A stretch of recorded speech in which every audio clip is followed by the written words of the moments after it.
I've made mistakes. I've made loads of mistakes with like money and stuff like that. The gambling as well was a big part. Each year they would put me on loan. So I had some like crazy loans to start with, like non-league. I've got some of them now. Yeah, I've had some clubs. Do you have a passport? This was like on a Tuesday or something. I was like, yeah. He's like, okay, you're going to Ireland tomorrow. Like, I have not. You want to go and see your family, or you want to go and go to that birthday party, but sometimes you have to like miss out on it. Like me in a professional game, I've missed out a lot on my kids' birthdays because of international duty. You do sacrifice a lot, and I think that's what I've taken with my kids. I don't want them to sacrifice so much so young. I want them to enjoy it, like be a kid. You played English football, now it's Bundesliga. So like, what would you say is the difference in how the game's played?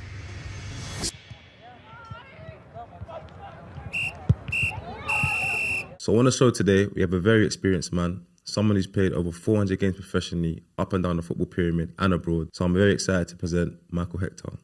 Michael Hector, welcome to the show. So just for the viewers that may not know, just introduce yourself. Yeah, just Michael Hector, from East London, East Ham, Newham. Professional footballer.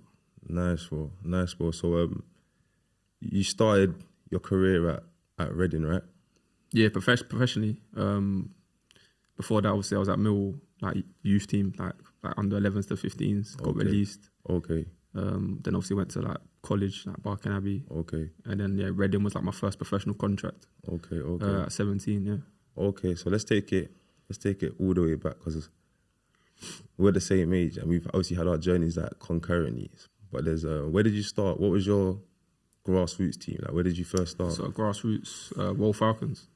Falcon. Yeah, so that was in, where was it? Beckton. Beckton. I remember World Falcons. Yeah, actually. so World Falcons. So it was my brother joined World Falcons, and obviously I just went to their training, just played with them a bit. They were like 2 years above us, so just played with them. And then obviously when my age group, because back then it was like under 9s where you started. It wasn't like now where it's like 3 and 4 year olds they're starting playing football. Back then it was like under 9s is where you start playing like grassroots football. So obviously I had to wait a couple more years for my team to then become like an official team. So World Falcons was like the first. So how long was you at World Falcons for until you?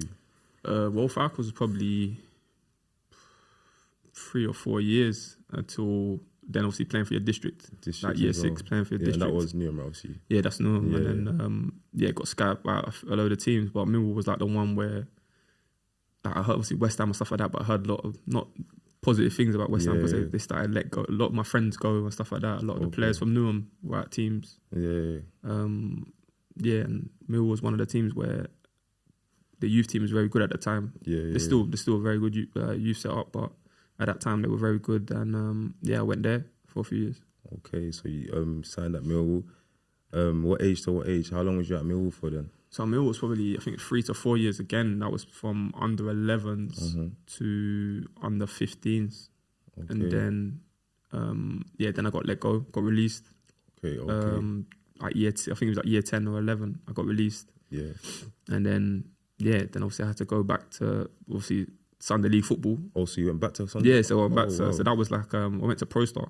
Oh, you went to Bremre. I remember Pro Star, Bremre. So I was with Bremre, Pro Star, because that's Frankie. He was there in it, so I joined with Frankie, and I was playing there for like a year or so, and then obviously went college, the Barking Abbey sixth form. That was for like a year, and then we just used to play against different academies.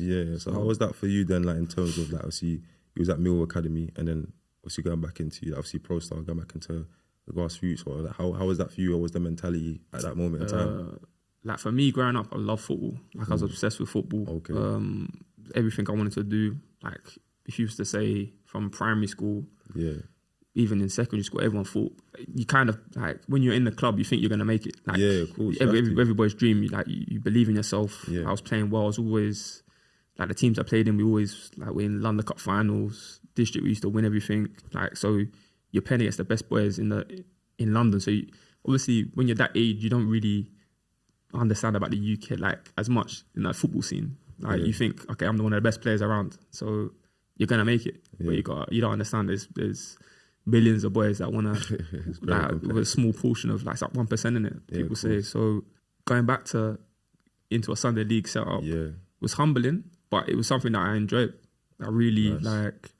it made me fall back in love again with football, because when I was at Mill, like I was missing a lot of things. I was leaving school missing like the last set lesson of school, or maybe 2 lessons of school to get across to Mill to get training and stuff like that. And I would get back, I'm tired. Like there was a lot of sacrifices I had to make at such a young age. And yeah, that was something where I got to enjoy it again. I got to go to like my friends' birthday parties. I got to still play football on a Sunday, still go training, like all them things that you miss out on. Yeah, so the sacrifices, obviously when you're playing Sunday League wasn't as much as obviously being in the system. when you're in the system, even such a young age, you have to make sacrifices. The traveling and stuff, like people don't understand. It's crazy. So myself, obviously in the, obviously I've been signed since I was 7, so I know exactly what you're saying, innit? Do you know what I mean? In terms of training 3 times a week, you know what I mean? And sometimes even at summer holidays, they'll bring you in and things like that. Yeah, but that's the thing. Like some people, obviously, like it's a privilege to be like in the system, and like it's a privilege to be a professional footballer. But people don't understand. Like there is sacrifices. People are human. Like people do, like want to do certain things. Like you want to go and see your family, or you want to go to that birthday party. But sometimes you have to like miss out on it. Like me in a professional game, I've missed out a lot of my kids' birthdays because of international duty and stuff like that. So it's like you do sacrifice a lot, and I think that's what I've taken with my kids. Like I don't want them to sacrifice so much so young. I want them to enjoy it. Like be a kid. Like that's the important thing. I think like from 6 to about 13, 14, they should be kids. They should be able to be like decide what they want to do, like be themselves, and then when it gets to that age where you're becoming like more of a man or a woman, you need to understand what you want to do in life, what's your next goal as an adult. And I think they should be kids when they're kids, but then when they're going into like young men and young women, then they need to understand, okay, I want to go this route, I want to like in life. No, 100%, I 100% agree, because obviously I've got my boy now, and I kind of not scared because it's not the right word, but you kind of, you don't want to, like you said, make him sacrifice all those things as well. So 100% understand and 100% agree. So after Millwall, what was the next steps after Millwall? So after Millwall, obviously Sunday League, I started playing a lot. To be fair, between Millwall, I started playing a bit of tennis as well. So really, my dad had like the tennis club, so I was playing a lot of tennis. It was weird because obviously tennis and Newham, it doesn't associate. But my dad got given a club in Newham to promote tennis, and was playing a lot of tennis. So that took my mind away from the Mill situation. And then I just had to get my head down, work hard in school. Like my grades weren't great, but just have to get by, manage it, and then obviously got into college. And then another thing, the college was hard because obviously you want to do football, but you have to study as well. You're a student athlete, so you have to study. If you don't do your grades are not right, you can't play football. So that was a thing, balancing that at the start was tough. But the coach I had there, he was another good, like really good Jimmy Gilligan, like really good name in football, like especially in England. And he helped me on and off the pitch, not just with football. He helped me with my mental side. I started seeing someone about my behaviour as well in class, because it affected it a bit, because I wasn't playing as much as I wanted to play because I need to do the work. So how do you think that affected, or how do you think that positively or negatively affected you? How did that set you up for the rest of your career? I think it was perfect. I think that situation, because wasn't serious football. It's obviously at the time you think, it's the end of the world. Like not playing in the Youth Cup, not doing. But what he showed me was that to play or to have a long career or to be successful, you have to be mentally strong. You have to, I started seeing like a sports psychologist at 16, and she was like the best thing that could have happened to me. Like seeing things in a different light, flipping things, because I used to like moan a lot. I still moan, probably, but I used to like moan quite a bit.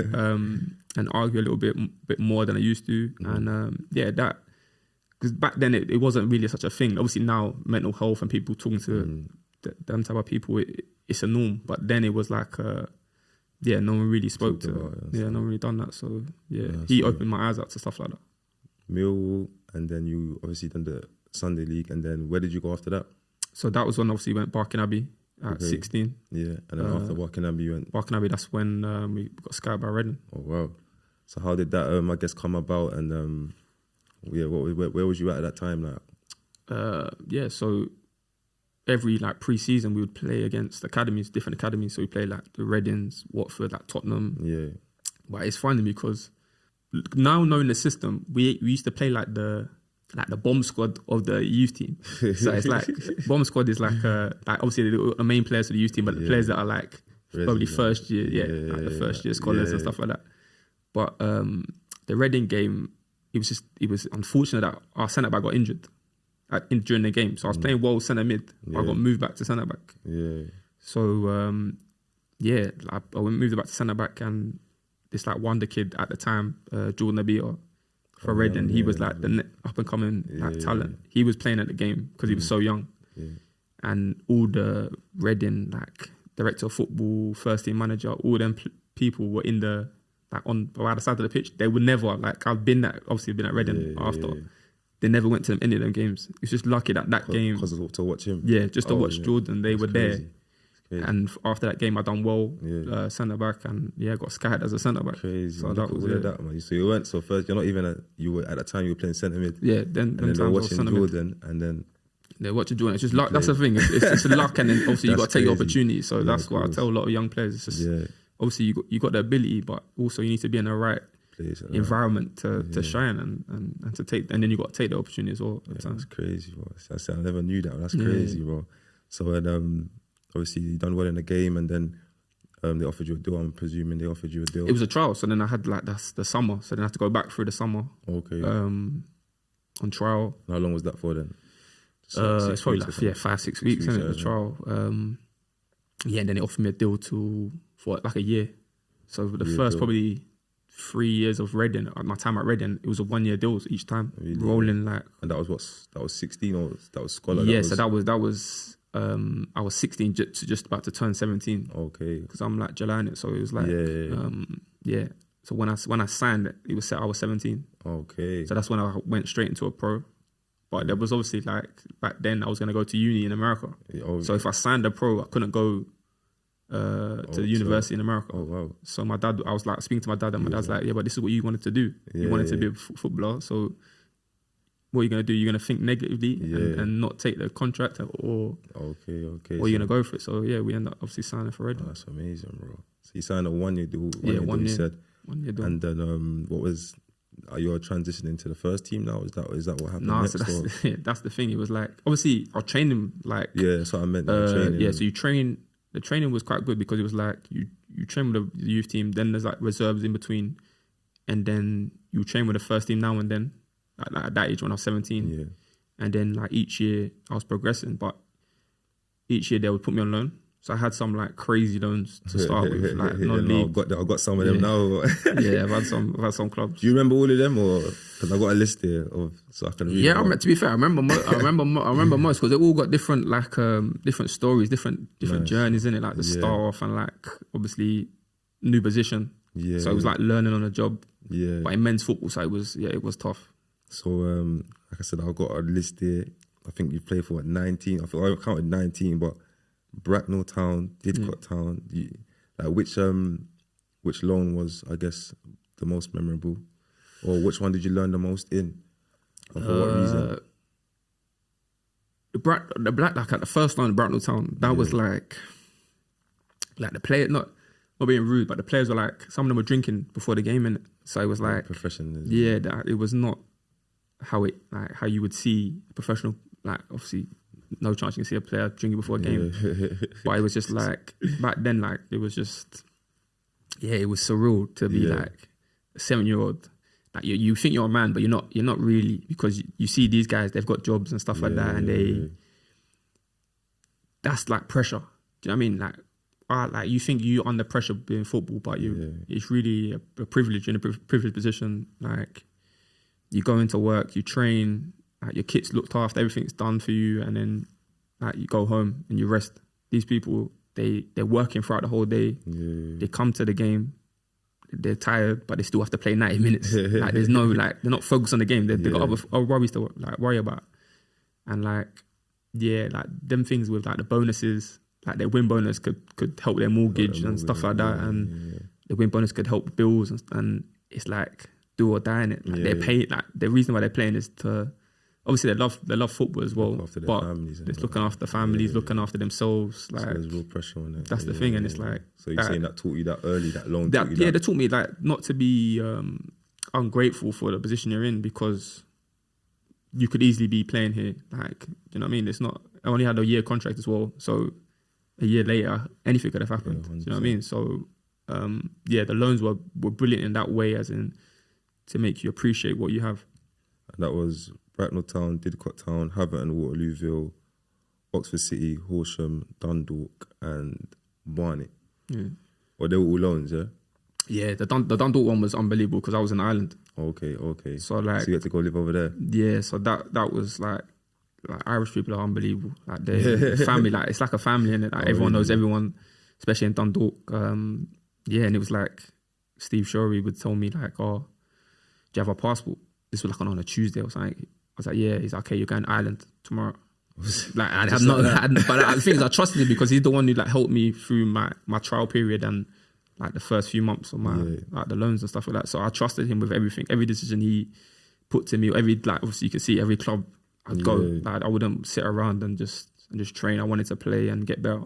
Yeah. So was that your mentality at the time? Just I always wanted to play. Yeah. My mentality. That's the thing. Being on a bench or anything like that. You wanted just to play. Yeah, that's the thing, and it gets harder obviously as you get older, because there's a bit more politics as you get older with obviously like the wages and stuff like that. You can't just move anywhere. But I think at that age, I wasn't on big wages, so I can kind of just play anywhere and go to any club or you can pick a good club for you because the wage is not an issue. It's just you're just picking the player.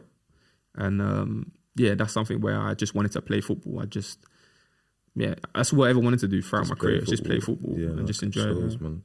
So then there was Barnet, Shrewsbury Town, Aldershot Town, Cheltenham Town, and then Aberdeen. Those were your next loans. So you were moving, I guess, you're obviously up the pyramid, and what was that now? That like, and like moving up the pyramid, because going from like non-league and then now you're playing in Scottish Premiership, like. Yeah, no, like it was surreal. Like obviously going from that Barnet was like bottom of League 2. Yeah. That was like one. I think that's one of my most important loans. What one was that? Barnet. That was like my first league loan, but they were like bottom of League 2, like struggling. Okay. And we just got chucked in.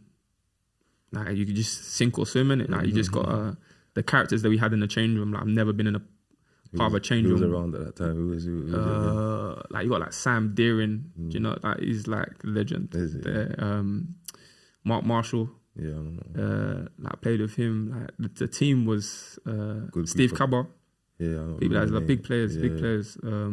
It's a good group of Sender, boys. Then, Dan Sender. Oh, is it? Yeah, he was. Yeah, it was crazy. Like the like it was men in it. Like the group of players that were there were like obviously they played in the league, and they got a lot of experience. But there was a couple of like young players on loan that came in, and we just kept them in the league, which was important. That was like the job objective. But it was just playing, and obviously being in London, the family could come and watch, which was important. Before it was kind of hard to come and watch, and then then each loan after that was just moving up each league. And then after Barnet was what?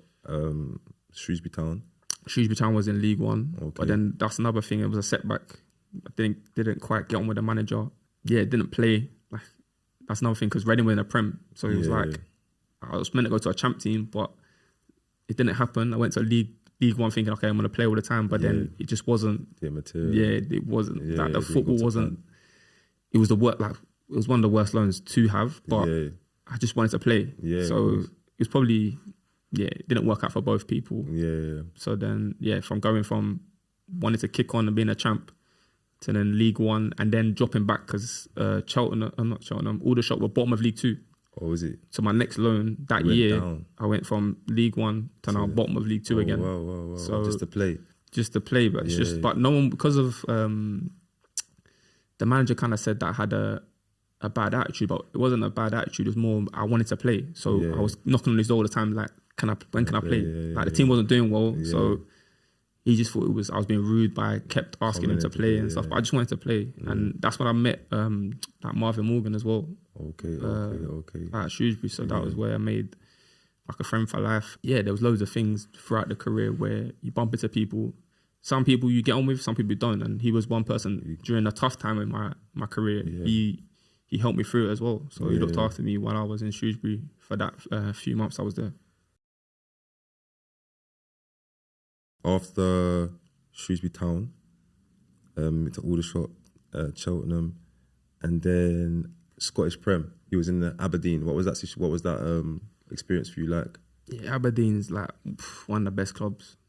It's like the history of the club is I didn't appreciate Scottish football. Obviously, I watch it like Celtic and Rangers and stuff like that. You go to like you watch the games and stuff on TV because they're always on Sky and stuff like that. But when you actually go to Scotland and play there, then you realise how big the other teams are as well. Like you got Hearts, you got Hibs, you got like there's a load of big teams, and like Aberdeen is one like this up there. Yeah, like the fans, they're like crazy about Aberdeen. Like they travel like all over Scotland. Like passionate, my time there was it was unbelievable. Like it's only there I wanted to stay for the season, which was a bit frustrating. I only had to do half a season, but yeah, the manager there, like he was probably one of the first managers where he said what he told me something. Like he said, okay, you're not gonna play.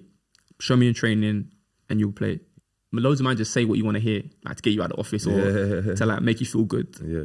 But he like stuck to his word. Whatever he told me and whatever he did, like he followed through with his words. Yeah. And like that's very rare in football. Like you know, being in football, like managers say a lot of things to players. Like players will come out of a meeting with a manager, be like, yeah, he told me this, and then but a week later he's either left or like he's not playing. Or, cool. So he was one of the first managers, and one of the rare, like it's probably a few managers I can name that would say something and they mean it or they follow through with it. And Derek McGuinness was one of the, and that's why I'm happy that he's doing well with Hearts at the minute. He's a top man. Okay, so you said how many games did you play for in that long there? You played? I can't remember. That was like half a season. Oh, was half a season? Yeah, because Reading recalled me back. Oh, that's what I was going to get to. So you, like now you're done all those loans. You travelled Ireland, Scotland, and now they've called you back and what was that like now that they're calling you back to play? You felt like you was ready? That's the thing, because I was enjoying myself so much at Aberdeen. It was like, this is what I wanted to do though. I wanted to play for Reading. So it was like, I wanted to stay at Aberdeen, but then also I've got an opportunity to play for the first team at Reading. So you're just like stuck, like, and you don't really know what to do. But obviously it was good to come back and start playing for Reading. But obviously I wanted to finish off the season because we had such a good season, and they won the cup as well that season for Aberdeen. So it was it was tough. So what was your debut like for Reading? Did you make your debut in that second half of the season? Yeah. So when they called you back, you made your debut. That when you made your debut? Yeah, I made my debut. So who was that against? When I say it was Bolton, it's funny though because we were 7-0 up. 7-0? 7-0 up. This is the funny. 7-0 up. I come on at centre back. Yeah. And they score. So it's like I don't think it was my fault. I don't think it was my fault, but it was like, the things where it's like your defender, you come on 7-0 up and they score. And it's like, so that was like the debut, but it was unbelievable to make the debut. Was that at home or away? Or? It was at home. Oh, nice. It was at home, yeah. Nigel Atkins was the manager. Oh, crazy, man. So Nigel Atkins was the manager. He gave me my debut, and then after that, I was playing, I think we played Brighton away. That's when I made my first start. Okay. Was that the next game? No, I think I had a couple more coming on. And then Brighton away at Amex was my first start for Reading. Yeah, that was like a good because my great aunt, she's from Brighton. Oh wow. She's not from Brighton. She's from London, but she moved to Brighton. Yeah. So she come to watch us. She'd never been to any of my games. So I think at the time she was back in her 90s, like late 90s as well. So that was like and Brighton were good for giving us like hospitality seats for her because obviously she's old. But I remember that day because of that, because obviously she come to watch the game. And that was your first start, so that was my first start. And from there I was like centre back, centre mid, playing like I kept chopping and changing throughout to the end of the season. So you was like you kept on playing ever like throughout the so then season. So then obviously I was playing centre back, but then they kept moving me from centre back to centre mid. But you played throughout the rest of the season. You was playing like like in and out, like in and out the team. Oh, okay, it was more like in and out because there was like a few injuries. Oh, okay. So it was like in and out, chopping and changing. Especially in the championship, you play like a holding midfield. We didn't really have a holding midfielder, so I was playing more like holding midfield or centre back, and just kept moving between positions. So then you stayed at Reading. For how many seasons did you do after like at Reading? I think it was like another year and a half after. So that's it, half a season. Then had one full season with Reading. Yeah, that was like the breakout year. Season, that was like where I started. Every game. Played every game. Like most games. Yeah. So that's. And how old was you at the time now? I'd have been like 22. 22, yeah. Playing week in, week out in the champ. Yeah, so that was like my breakout year. That's centre back. Didn't move from centre back. So I think we just sold like Sean Morrison. We sold him. That somewhat like to start the season. Yeah. So then I had to come in and like kind of like take his place in it. Yeah. So it was tough, but I enjoyed it. And then we got to like the semi-final that year as well. Oh, was it? FA Cup. Oh, FA Cup. The FA Cup. Oh, wow. FA Cup run. Yeah, that was To be fair, Reading always used to play. We always used to do one at FA Cup for some reason. Yeah. So you lost in the semi, you say? Yeah, to Arsenal. We played to Arsenal. What was it? Yeah, that was at home or Emirates? No, that's at Wembley. That was at Wembley. The semi-final you play at Wembley, innit? Yeah, semi-final you play at Wembley, Wembley. So that was that was cool. We lost in extra time, so that's amazing. Yeah, it was. Yeah. But that's the thing, because it's like your first full season. You don't. Obviously, now you look back and you think, that's surreal, innit? But you don't. At the time, you just think, you're gonna do this every year. Like, when you're that age, you don't. But that's what you think. You think, I'm gonna get like a long cup run. So it's one of those things. But it's cool. It's good. It's good, man. So then the move to Chelsea came. Was that what? Yeah, after that season. So that summer. To be fair, it happened like deadline day. Okay. So it was like that summer. Like Steve Clark was the manager. Okay. And it was at Palace. I was meant to go Palace, really. Oh, really? Yeah. So I was meant to go Palace, but they were like negotiating. Palace wanted me to go straight to Palace, but Reading wanted me to go on loan, like sign and go back on loan to Reading. Okay. So that's why it took long to like sort it out. And they finally agreed, okay, we'll do it till Jan. So I'll play at Reading, like go back on loan to Reading till Jan and then go to Palace. Yeah. But then Chelsea come in like last minute. Like really? I was basically going to Palace medical. Yeah. And Chelsea come in and said, no, we'll take him. So what was that? That must have been a whirlwind, bro. That must have been that's surreal, because I think any other team, I go Palace, innit? Yeah. But because it's Chelsea, I support Chelsea growing up. Oh, you're actually a Chelsea fan? Yeah, I'm actually a Chelsea fan. So that's why it was like, I was obviously... a boycott club, man. Yeah, I was... Yeah, it's surreal. Like, obviously my dad and my brother and I went to like the stadium to do like sort out the contract and stuff like that the night before. But it was surreal that I was obviously going to be a Chelsea player. So, You had a spell in Germany. Yeah. So what was that like? What was it like playing in the Bundesliga? That's another thing. Because it was like, you're so young and things are just happening so quick. Like each year there's always something else happening. And like you don't appreciate it as much. Like obviously you do appreciate the time. Like I did appreciate everything in Frankfurt, but it was like your home games are 50,000 every home game. So it's like, for me it's like a cup final every home game. It's like you're going to like you stay at the hotel. Like in Germany, no matter what time the game is, you always stay at the hotel. Was it? Home game. Yeah, you still. So the night before you're in the hotel.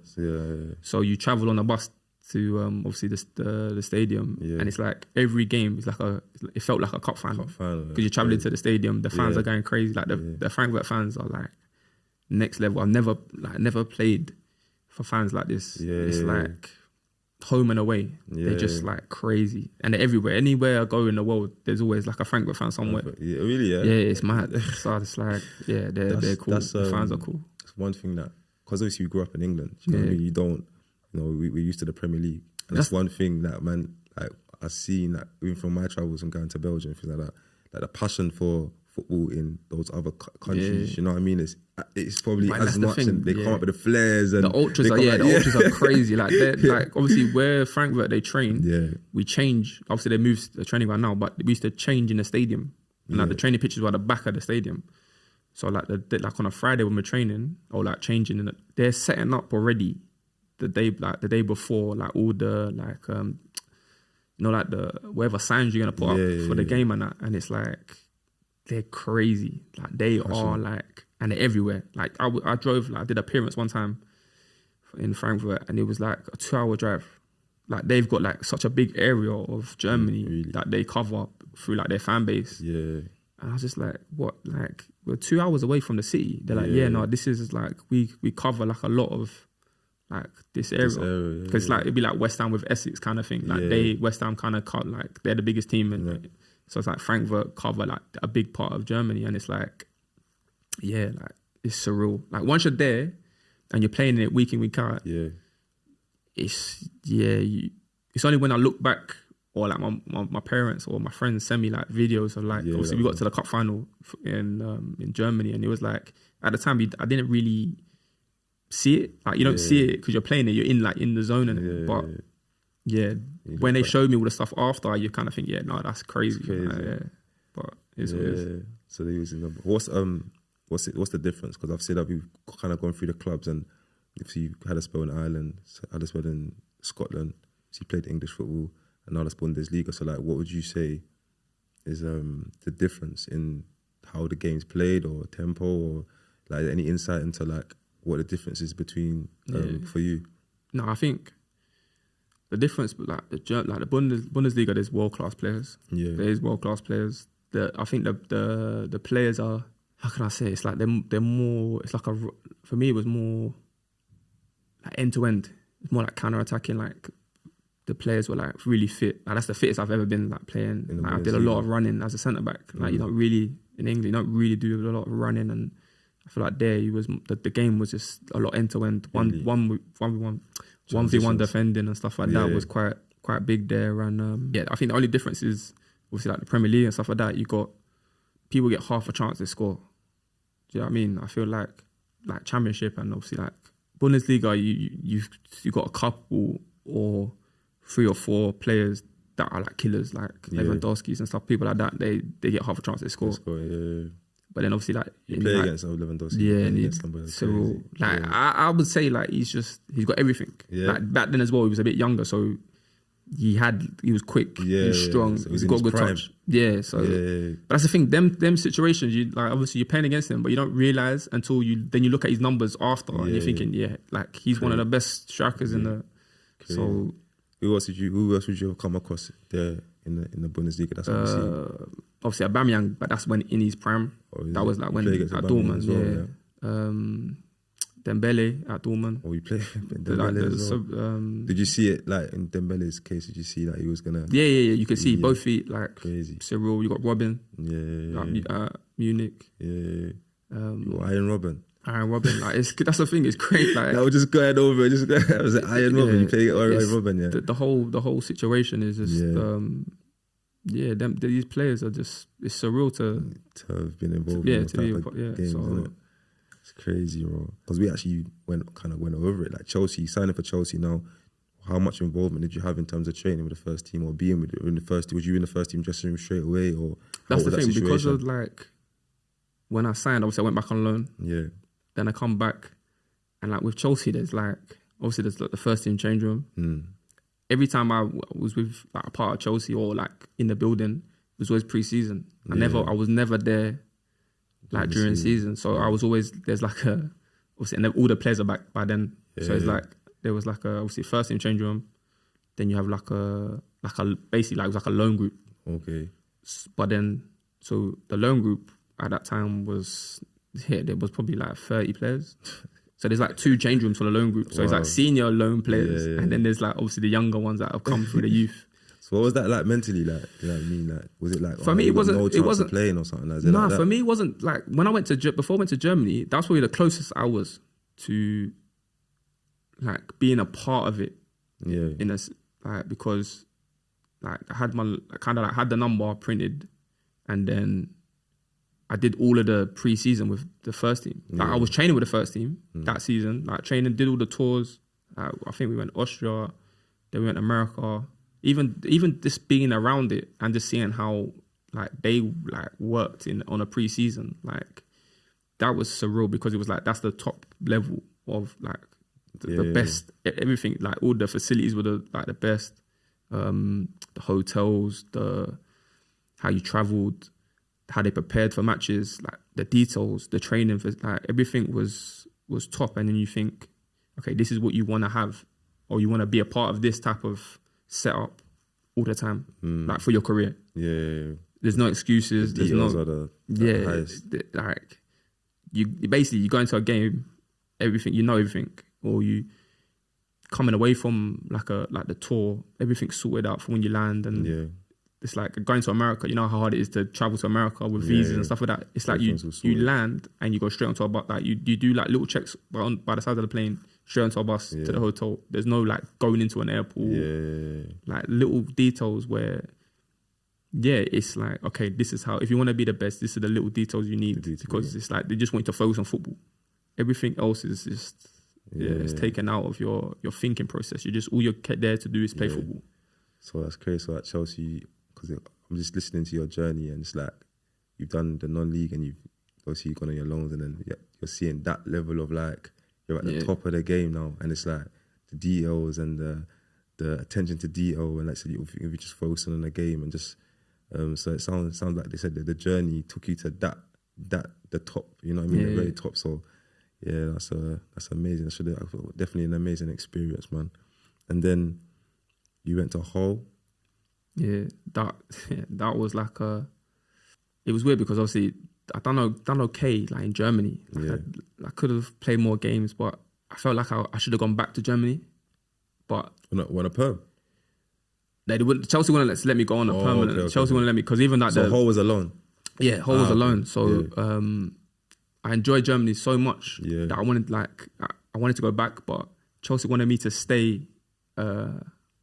Obviously in England and play, and obviously the manager at Hull at the time was good friends with Abramovich. Okay, so it was kind of like a favour going to Hull. Like it wasn't what I kind of wanted to do. But sometimes it's out of your hands. It was tough. But you got good like memories of going there. Like I didn't play as well as I could have. I don't think I played nowhere near as well as I should have played. But like obviously I had like Ole Einar, Tomori. They come like as well as on loan from Chelsea. It was good memories. Like the group of players I met there were some I'm still in contact with. But the squad we had, we should have done a lot more. But Championship's hard league to play in. Like if you're not all as a team, you get found out massively. And I think that's what we weren't a good team.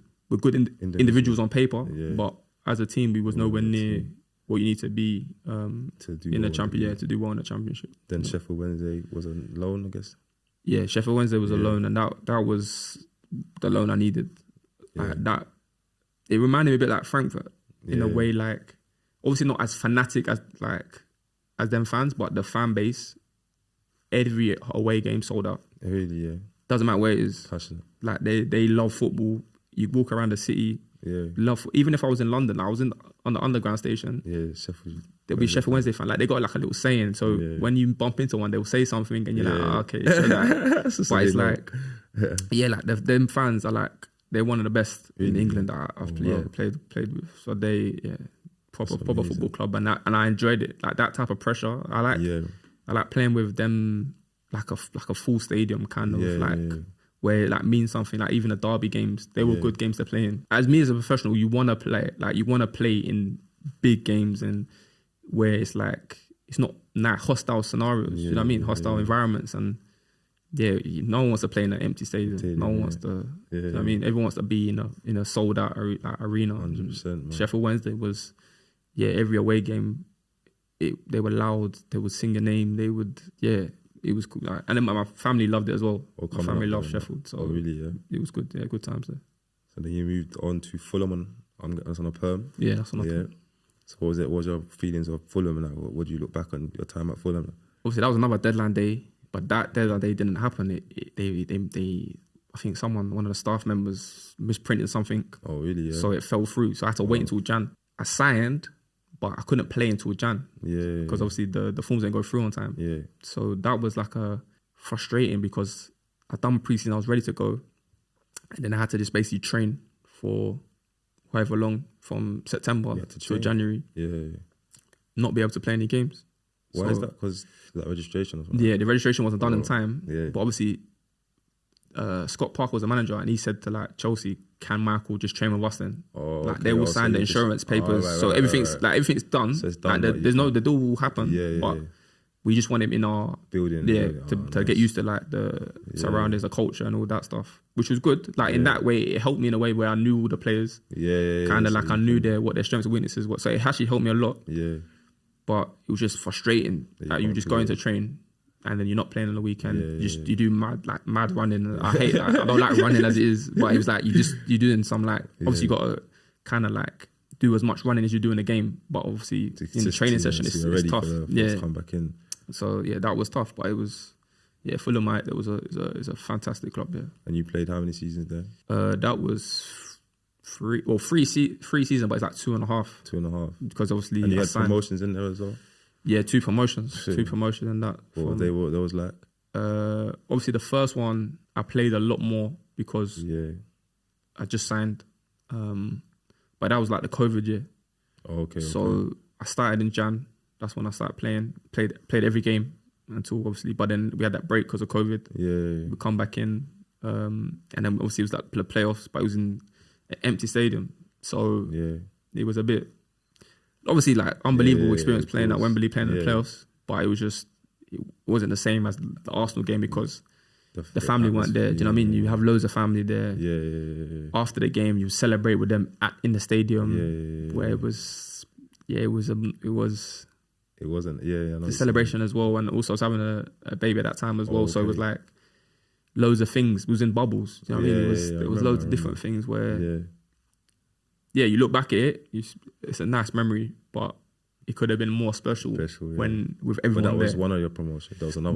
That was the first promotion during COVID. The second one was when we won the championship. Okay. So it was the Wembley trip. But it was like that season I didn't really play as much as I would like to have played. Okay. I played like bit part and that. Like I was always like on the squad. Yeah. But it was like I didn't started as many games as I wanted to start. And who was in that team? I think what was that Mitrovic? Yeah, that's when Mutual scored like 40 goals that season. It was mad, mental, bro. And then obviously after Fulham, it was where I met you at Charlton. Yeah. So what is your feelings and what kind of your experience at Charlton? What was the experience at Charlton like? Yeah, no, Charlton was like I was never meant to go to Charlton, but it was obviously I had a long break from after Fulham, which I think I needed to spend obviously time with the family and just be around it and be around my kids a lot more than I was obviously whilst you're playing. But yeah, obviously Dean Holden, I went to train just to like keep fit. He just sold me the club, innit? He sold me like Charlton. Obviously I know like I loved every time I did play against Charlton, I loved playing there because the stadium was cool. Like it was a nice stadium. Being in the Prem back in the day when we was growing up, it's a massive club in London. But yeah, I felt like Charlton was a couple of seasons away from where it is now. Like I feel like we had the potential to push on, to get promoted, but I don't think they backed Dean as much as they could have. Like obviously what they've done with Nathan now.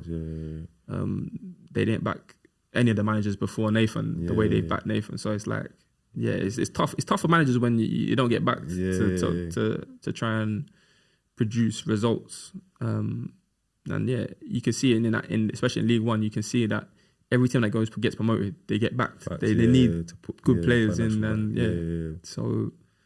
Yeah, it was a tough. Like for me, it was a tough time. I'm not gonna lie. Playing at Charlton, from where I've been, the obviously certain players were good. Some weren't, and they weren't. It's football though. That's I think as a team we weren't a good team. We had good individual players again. Like you can see certain players have moved on and done well. But we weren't a team. That's part and parcel of football. Of the game. And then obviously the last club you have is Dagenham Redbridge. So I took you to Dagenham Redbridge. So what was that like? That was just to play a bit of football, just to try and obviously help my local team get out of a sticky situation. But obviously I didn't realise how bad of a situation the club was in at the time. I didn't realise. It was a bit like Charlton when I came. I didn't realise obviously there was a bit of issues with like ownership and stuff like that. And Dagenham wasn't a great time for me, but again, it was close to home, 10, 15 minutes from my house. I just wanted to play football, try and get fit. And obviously I got injured straight away as soon as I played a couple of games, and it didn't work out at all. So this is obviously the second half podcast, we've gone through your career and things like that, but we also like to talk about finance and business, properties, things like that. So when did finance become something that you had to take seriously when along the journey? When did that become something that you had to really invest in and really learn, or did you have to learn? To be fair, I've made mistakes. I've made loads of mistakes with like money and stuff like that. But I think once you start having kids and stuff like that, you get into a like serious relationship and stuff like that. I feel like that's when I like started thinking about after football a bit more. Obviously, so after what age was that? Would that have been around then? Well, my first property was like 23. No, before 23. To be fair, 21 was my first time when I got my flat in. I think it was just obviously the contract started getting a little bit better, and then obviously I needed to move into my own place. I was in digs. Like I loved digs at Reading. I was playing in the first team at Reading in digs. If I could, I would have stayed. But it did come a point where I needed to just get somewhere like my own space. Oh, so your first property was your main residence? Yeah, that was So that was my first, and that was like in Reading, like near Reading, near the training ground more than actually Reading Stadium. It was just something I needed to do because, just to get my own space. And I was like, I didn't like growing up. My parents were quite, especially my mum, she was quite a believer of not renting and stuff, and always own what you have, never like lease and stuff like that. And it's a bit old school. It's a bit old school, but I think obviously the newer generation, they don't buy things. They like to move stuff around and always like don't put all your eggs in one basket. Whereas my mom was kind of in a space is like, if you can't afford to buy it, you don't buy it. You don't. You know what I mean? You save up and then you can buy it, kind of thing. So that was your mum's influence. Yeah, that was my mum's influence. Obviously, property and stuff is different because obviously you get a mortgage and stuff like that. But with everything else, like my first car and stuff like that, it was like you save up and then you buy it. So you bought those ones outright? That was, but that was something, it was important for me because it's good in an aspect because it's like sometimes you spend more money than you have in your actual, and then when you have issues like, I don't know, a tyre goes or stuff like that, you're struggling, you're like scrambling, you're making rash decisions because you're trying to live a lifestyle which you're not there yet. But I get it because it's the generation now, social media, and people want to... Did you feel pressure? Did you feel pressure to like live a certain lifestyle like from no, I think the way I surrounded myself with, obviously when you're in bigger clubs and stuff like that, it's you see what people have. It's nice things like that. For me, I always spent money on like holidays, and that was a big thing for me. Like end of the season, I always liked a nice holiday. That was something that I would treat myself to, no matter what like happened. But people with nice cars, nice watches, jewelry and stuff like that. I wasn't really a big.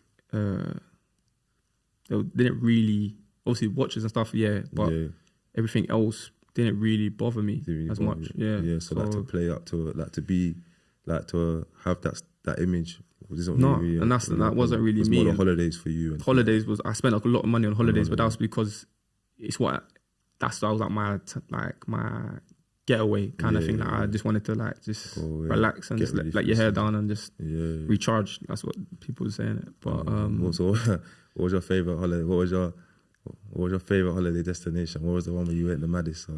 Done the most on holiday? Would it have been America? Would it have been America Europe? Was probably the times where you obviously go like obviously LA and Vegas and stuff like that. There were times where you enjoyed yourself and to be fair, even like Vegas, I went Vegas as a couple's holiday. So it was like, that was probably one of my best couple's holidays. Oh, really? Vegas, Vegas, so people, when I said that, people were like, oh, I can go to Vegas. But it was, that was probably one of the best holidays I had in a like couple scenario.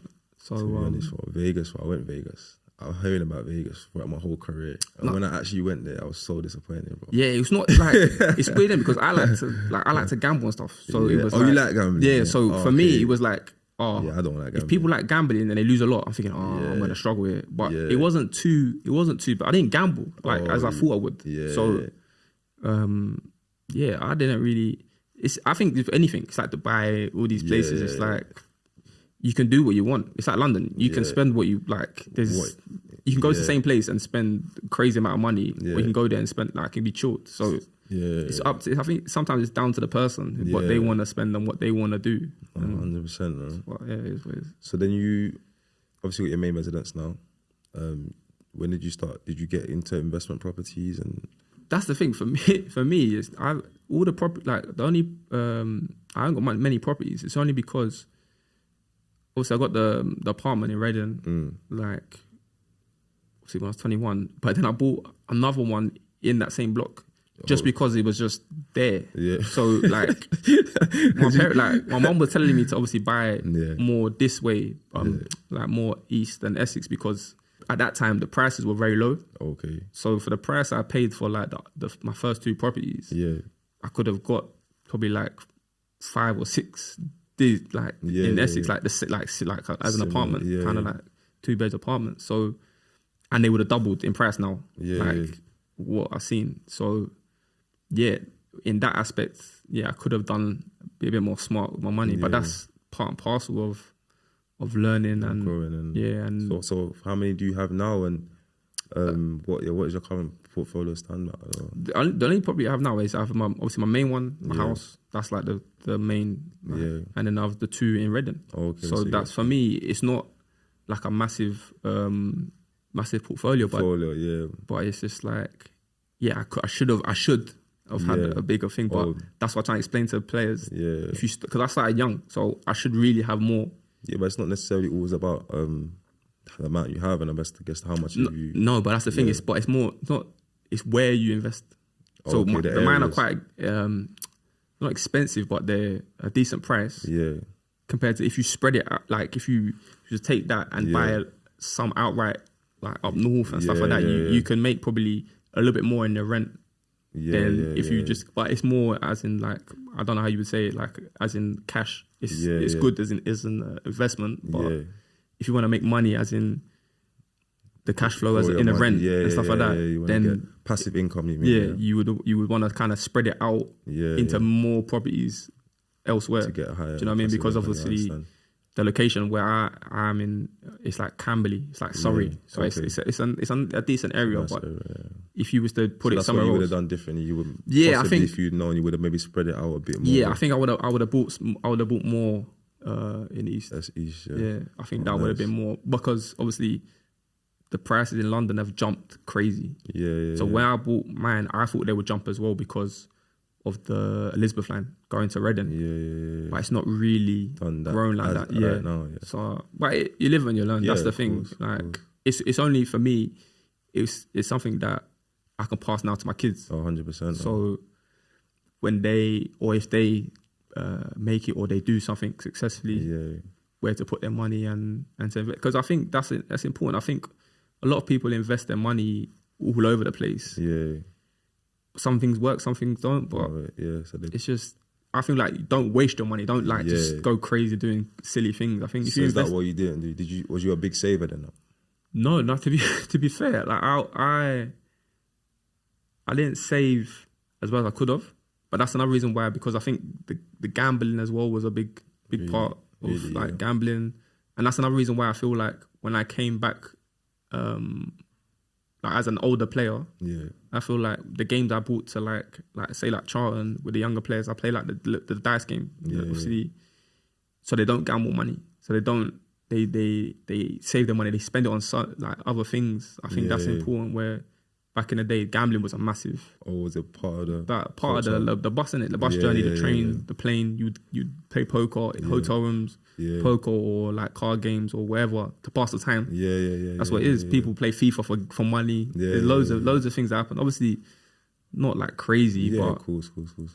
That's people were losing a lot of money in that way, and I felt like that's for me to pass to the younger generation. Was to like kind of like. There's other things you can put your money into.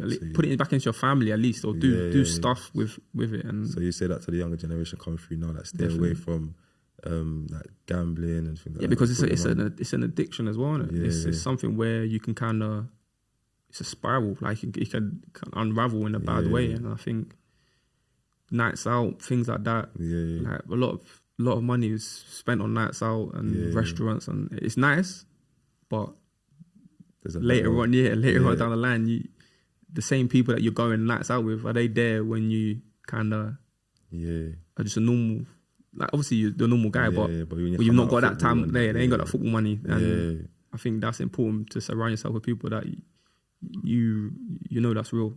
That's amazing insight, bro. It's amazing insight. And obviously the next section we'll talk about business. You got any other business ventures, or have you invested any money in anything, away from property or anything like that? Yeah, no, I've invested just one. My friend's got like a kind of like a Uber, like a Uber app type thing, Uno. Okay. So I've just invested in that just because as my friend, he done really well in it. Okay. And someone that I used, obviously I used to have a car. I used to get a car quite a bit from like my house in Essex to Fulham, and he's a big Fulham fan.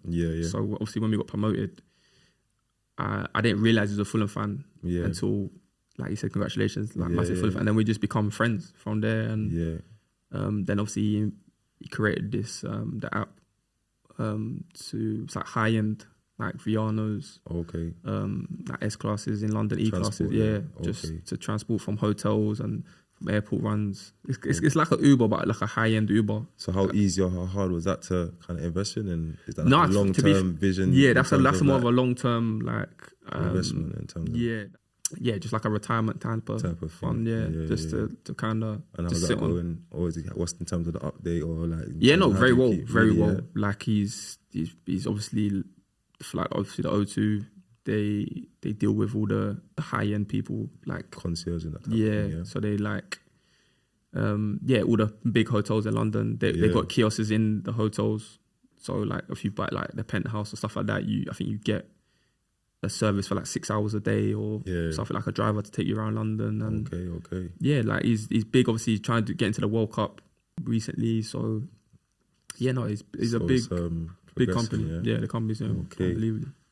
So on the show we always like to conclude the show with a question.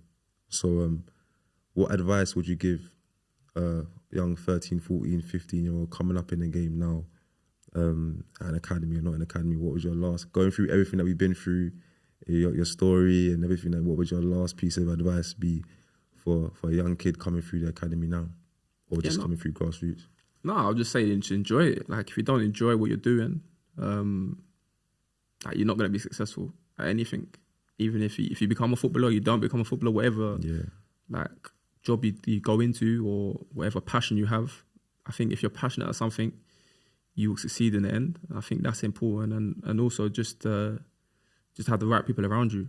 I think that's a massive thing. I've learned over my career, certain situations could be different if you have the right people around you and the right information. So if the right people around you will give you the right information, what you need, maybe not in the short term, but in the longer picture, it will help you.